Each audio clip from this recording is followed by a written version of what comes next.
Praise the Lord. கர்த்தருக்கு ஸ்தோத்திரம். இன்று கர்த்தர் நம்மோடு பேச விரும்புகிற வார்த்தை, சத்துருக்களும் உன்னோடைய சமாதானமாவார்கள். ஆமேன். நமக்கு எதாக சத்துருக்களுக்கு முன்பாக என்ன பண்ணால் நமக்கு ஒரு ஜெயத்தை தருகிற தேவன், உன் சத்துருக்களுக்கு முன்பாக உனக்கு பந்திய ஆயத்தை பற்றி உன் தலையை எண்ணெயால் அபிஷேகம் பண்ணி சொன்ன தேவன் இன்றைக்கு என்ன சொல்கிறாருன்னா, சத்துருக்கள் எல்லாம் உன் நம்ம யாரும் சத்துரு நினைக்க போகிறதில்ல.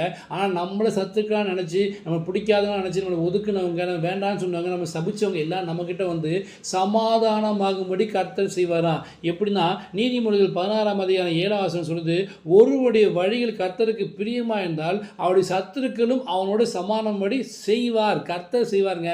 நம்ம வழி கர்த்தருக்கு பிரியமா இருக்கணும், அவர் காட்டுற வழி நடக்கணும், வேதத்தின்படி வசனத்தின்படி கர்த்தருக்கு பிரியமா நம்ம நடக்கும்போது நம்மளை யாரெல்லாம் சபிச்சாங்களோ, இவங்க நம்ம யாரை வேண்டாம் சொல்லி ஒதுக்குனாங்களோ, அவங்களாம் நம்மகிட்ட வந்து சமானமாகும்படி, நம்ம மூலியமா அவங்களை ஆசிர்வதிக்கும்படி, நம்ம அவங்களை போஷிக்கும்படி கர்த்தர் நம்மளை உயர்த்த போறாரு. இதுக்கு மிகப்பெரிய உதாரணம் ஈசாக்கு துறவு வெட்டினா, அப்போ வந்து இது எங்கள் துறவுன்னு சொல்லி வந்து சண்டை போடுறாங்க. அவன் ஒன்றுமே பண்ணலங்க.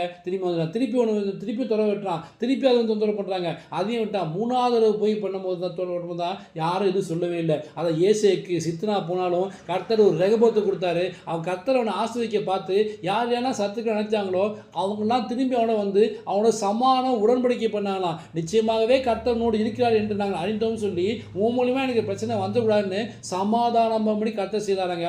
அதே போல தாங்க கர்த்தர் உங்களை ஆசீர்வதித்து வர வர வர விரித்தெழுந்து பெரியவனாகி ஐஸ்வர்யத்திலும் ஞானத்திலும் கர்த்தருடைய பலத்திலும் அபிஷேகத்திலும் வரங்களிலும் உங்களை கர்த்தர் பெரியவனாக்கி எல்லாரும் பார்த்து உங்களை ஆச்சரியப்பட முடியாத கர்த்தர் உங்களை உயர்த்த போறாரு.